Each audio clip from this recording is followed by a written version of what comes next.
rasuulku yidhi marka gabadha muuminada iyo wiilka muuminka markay isku tagaan ee ilaahay qoys uu ka dhigo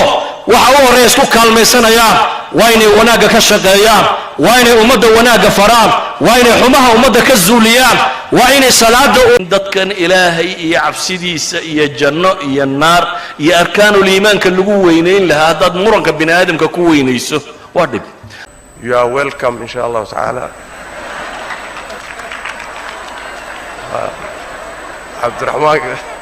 Abdurrahman soo inta igu kalifay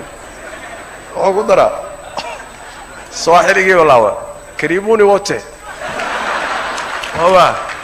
marka intaana waa fariintii Sheekh Abdurrahman oo iska reebayo jazakumullahu khayr wasalaamu alaykum warahmatullahi. شيخنا شيخ محمد عبدي أمل بحيا وانا سادو جدان حواشة وحنوسين يهي